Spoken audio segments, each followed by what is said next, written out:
Hey guys, welcome back to my channel. Today I am 22 weeks along and in my second trimester. Next week I will be 6 months, so I want to talk about first trimester stuff and the symptoms that I experienced, the misconceptions that I had about being pregnant, and what it's been like so far. So we found out we were pregnant on July 19th. A few days beforehand, I was feeling strange, feeling crampy, sore breast, all that good stuff.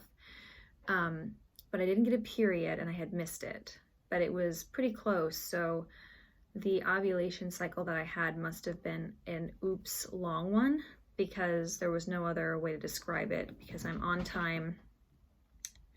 My cats are chasing each other because I'm usually very on time and everything runs like clockwork now. So I turned to my husband on the 19th, the morning of the 19th, which was a Sunday, and I said, I think I'm pregnant. So I always wondered what women felt like when they were like, ooh, I think I'm pregnant. And I got that feeling, I just got that inkling that something isn't right here. So I got a test, took it at 1 o'clock in the afternoon, and I was pregnant. Took another one about 3 hours later, because my husband's like, drink water, drink water, drink water. You have to pee more. And I'm like, I can't pee anymore. I've done it all. I've exhausted my options. I just got to drink water now. So I did, and I took another one, and it was positive. So called my OBGYN, got in the next day, and got an HCG test. And it was about 65, and then a day later, so you skip a day, go in the next day. So on Monday, Wednesday, Friday. So Wednesday I went and got blood taken. It doubled, almost tripled. And then from Friday to Monday, it went up even more. So the doctor was like, yep, you're definitely pregnant. Let's come back in about 2.5 weeks. I think it was 3 weeks. 2 weeks I had to wait to go in and get the first sonogram. So when I went in for the first sonogram, my husband was able to come with me. And when we went in for the sonogram, we found out that I was 5 weeks and 6 days. So literally just under 6 weeks. So I call it my 6 weeks. My 6 weeks sono. And we saw him, and we were able to see the heartbeat, get a heartbeat at 5 weeks, and everything looked great and everything looked good. And she said, come back in 4 weeks. Now since that was week 5, there are usually a week or 2 weeks between, when everything is put in place. So we estimated that July 7th, something happened, which according to my Kendara app, was true. Something did happen on the 7th. So we probably conceived, like, everything was put in place around that time. And from the 7th to the 14th, when I started feeling the implantation cramps, which were pretty intense cramps. I was like, God, I'm gonna have a really good period, but no period. It was implantation cramping. I didn't have any implantation bleeding, and I did about 1.5 weeks on the implantation cramping. My body is extremely sensitive for changes, so I was able to kind of pick up on it right away that these aren't exactly normal cramps. It was more like pain in the stomach area than it was where normal period cramps, reside. And that would make, 14th, week 2-ish. So from week 3 to the beginning of 5, I was totally fine. The cramps went away about 1.5 weeks after. When you're in it, you're like, God, are these ever gonna go away? And they do. However, week 5 started morning sickness for me. Now, they call it morning sickness, but it does not just last in the morning. So I'm laying there in the doctor's office for my first sonogram and getting the first exam and everything, and I'm so nauseous. And at this point, we hadn't really figured out the foods to quell my stomach. We soon found out in the 6th week, when it got a little bit more intense, Cheez-Its and chicken nuggets from McDonald's were golden tickets.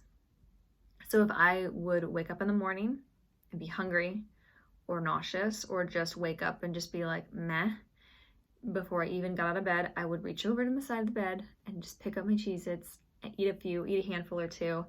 And usually that was enough to be able to get me settled. I could get up, get my cup of coffee.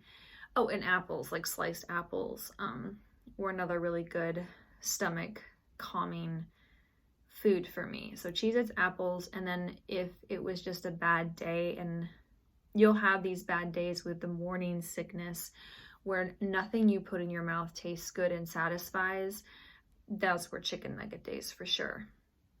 So in the beginning, from weeks about 5 to 7, I had pretty consistent nausea, but it wasn't nausea like, oh my God, I'm gonna be sick. It was very much a hunger nausea. It was if you did not eat at the right time or the right thing, you were gonna pay the price for it. And the fatigue was what got me the most. So I was very fatigued, very nauseous.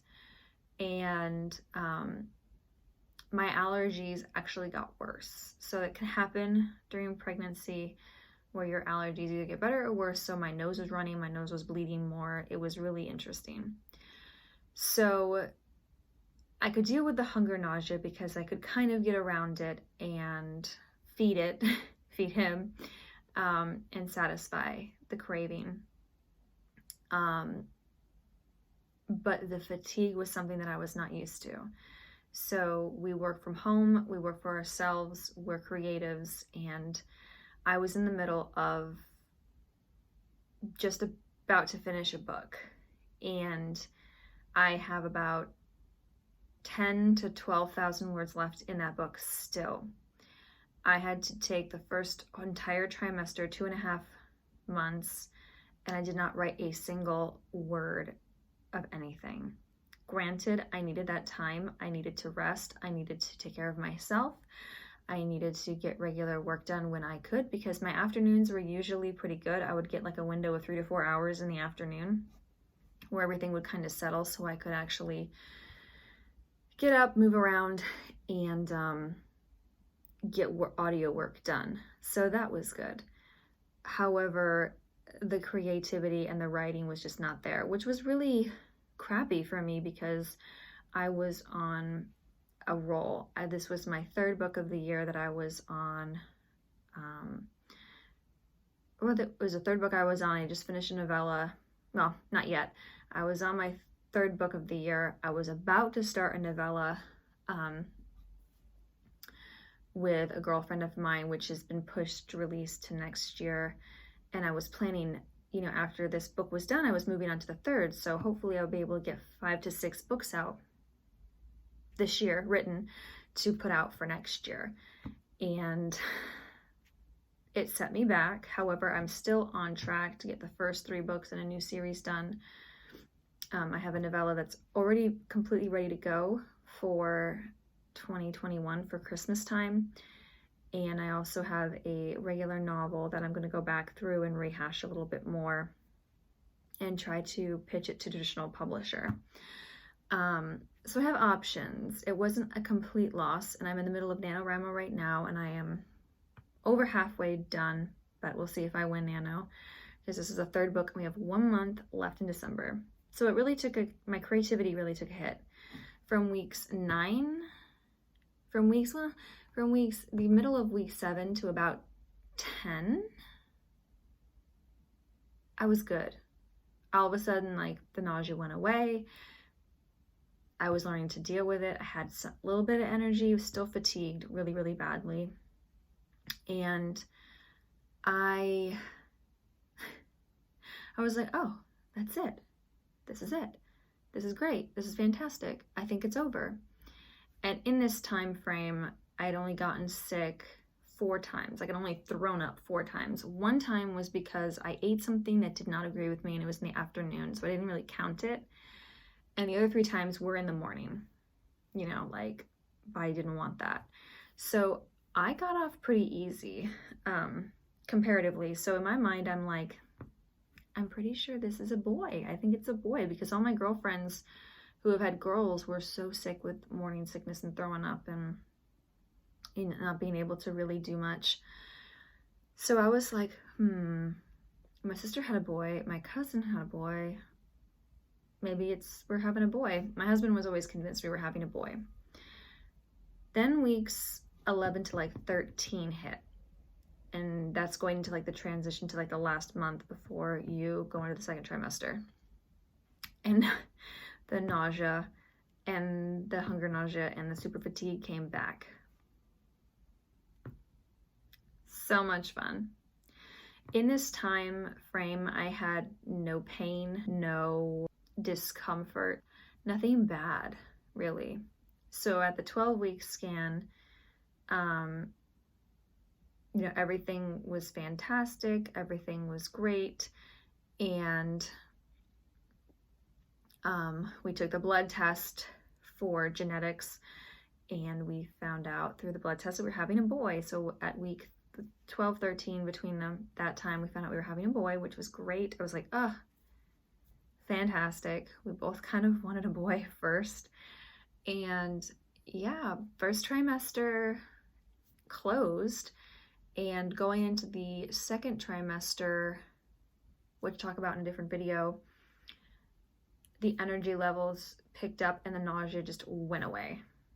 It was like the hunger nausea went away, and it was just like, oh, okay, I can get back to normal. Some things that I didn't expect the amount of fatigue that came with it. I know you're growing a human. I know you're, you know, a lot of your blood supply, a lot of your energy is going toward making this person. But I have had chronic mono, I have had pneumonia, I have had some decent health ups and downs in my time, and I thought I knew fatigue, and this fatigue was nothing that I had ever known or experienced in my life. It was like body heavy fatigue. And when your allergies wasn't expecting my allergies to get worse. Like, that was something I was not aware of that could happen in pregnancy. So right around this time, ragweed in August and September and October, we get really bad ragweed down here in Texas. And my nose was running, my sinuses were clogged, my throat was sore, sometimes scratchy from a postnasal drip. And I'm, you know, and you're in the middle of a pandemic, so you're thinking, what is this? Because you're fatigued, because you're pregnant.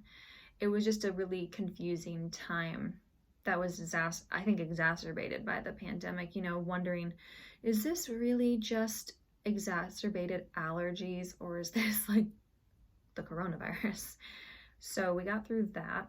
I still have a really decent amount of allergies because, again, the weather down here cannot decide what it wants to do, and it is almost December now.